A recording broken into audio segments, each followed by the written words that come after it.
ವಿಶ್ರಾಂತಿ ಪಡೆದು ಬೇಕಾದ ಆಹಾರಗಳನ್ನು ತಿಂದು ಹೋಗುತ್ತಾರೆ. ಅದಕ್ಕೆ ಮಲ್ಲಜ್ಜಿ ಮಳಿಗೆ ತಂಗುದಾಣ ಎಂದು ಕರೆಯುತ್ತಾರೆ.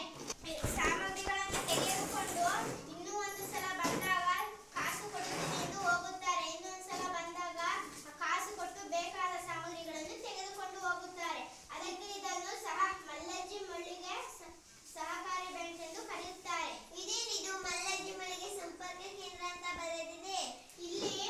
ಇಲ್ಲಿ ಯಾವ್ದಾದ್ರು ಪತ್ರ ಬಂದರೆ ಮಲ್ಲಜ್ಜಿ ಹತ್ತಿರ ಕೊಟ್ಟು ಹೋಗುತ್ತಾರೆ. ಮಲ್ಲಜ್ಜಿ ಅವರ ವಿಳಾಸಕ್ಕೆ ತಲುಪಿಸುತ್ತಾಳೆ. ಹುಡುಗ ಹುಡುಗಿ ಹೆಸರು ಹೇಳಿದರೆ ಸಾಕು, ಮಲ್ಲಜ್ಜಿ ಜಾತಕದ ಸಮೇತ ವಿವರಿಸಿ ಬಿಡುತ್ತಾಳೆ. ಅದಕ್ಕೆ ಮಲ್ಲಜ್ಜಿ ಮಳಿಗೆ ಸಂಪರ್ಕ ಕೇಂದ್ರ ಎಂದು ಕರೆಯುತ್ತಾರೆ. ಇದೇನಿದು ಮಲ್ಲಜ್ಜಿ ಮಳಿಗೆ ಜನತಾ ನ್ಯಾಯಾಲಯ ಅಂತ ಬರೆದಿದೆ.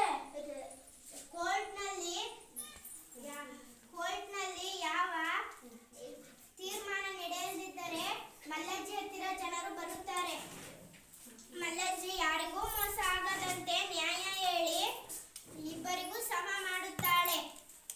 ಅದಕ್ಕೆ ಈ ಮಳಿಗೆಯ ಮುಂದೆ ಇರುವ ಕಟಕಟೆ.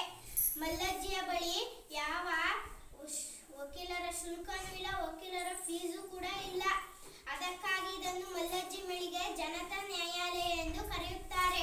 ಇದೇನಿದು ಇಲ್ಲಿ ಮಲ್ಲಜ್ಜಿ ಮಳಿಗೆ ಜಾದುಲೋಕ ಅಂತ ಬರೆದಿದೆ. ಮಲ್ಲಜ್ಜಿ ಯಾವಾಗ ಮಿಠಾಯಿ ಮಾಡುತ್ತಾಳೋ, ಯಾವಾಗ ಸಾಮಗ್ರಿಗಳನ್ನು ತರುತ್ತಾಳೆ ಎಂದು ನಮಗೆ ತಿಳಿಯದೇ ಇಲ್ಲ. 24 ಗಂಟೆಯೂ ಅಂಗಡಿಯಲ್ಲೇ ಕುಳಿತಿರುತ್ತಾಳೆ. ಯಾವಾಗಲೂ ಅಂಗಡಿಯನ್ನು ಮುಚ್ಚುವುದೇ ಇಲ್ಲ, ತೆರೆದೇ ಇರುತ್ತಾಳೆ. ಅದಕ್ಕೆ ಇದನ್ನು ಮಲ್ಲಜ್ಜಿ ಮಳಿಗೆ ಜಾದುಲೋಕ ಎಂದು ಕರೆಯುತ್ತಾರೆ.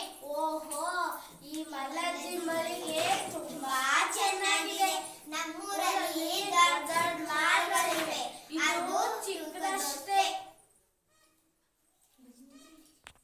ಅಕ್ಷರಗಳ ಟೋಪಿ. ಇದು ಅಕ್ಷರಗಳ ಟೋಪಿ. ಇದರಲ್ಲಿ ನೀವು ಯಾವುದಾದರೂ ಅಕ್ಷರ ಎತ್ತಿಕೊಡಿ, ನಾವು ಅದಕ್ಕೆ ಪದ ಮಾಡುತ್ತೇವೆ. ಇದಕ್ಕೆ ಪದ ನಾವು ಮಾಡಿ ನೋಡೋಣ. ಅರಸ.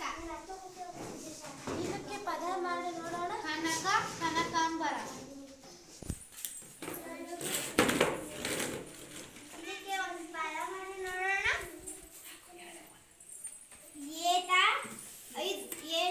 ಎತ್ತು. ಪದಗಳು. ನೀವು ಯಾವುದಾದರೂ ಪದ ಎತ್ತಿಕೊಡಿ, ನಾವು ಅದಕ್ಕೆ ಸ್ವಂತ ವಾಕ್ಯ ಮಾಡುತ್ತೇವೆ. ಇದಕ್ಕೆ ಪದ ಮಾಡಿ ನೋಡೋಣ. ತಂಗುದಾಣ.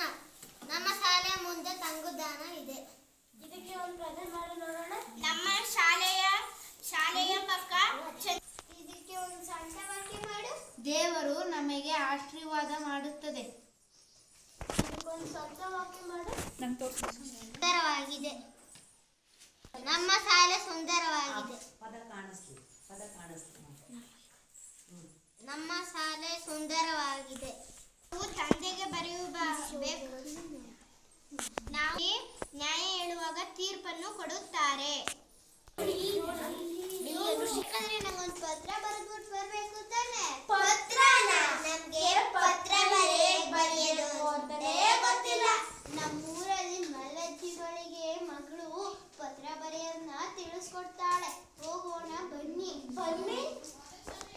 ಇದೇನಿದು ಪತ್ರ ಬರ್ಸ್ಕೊಡ್ತಾಳೆ.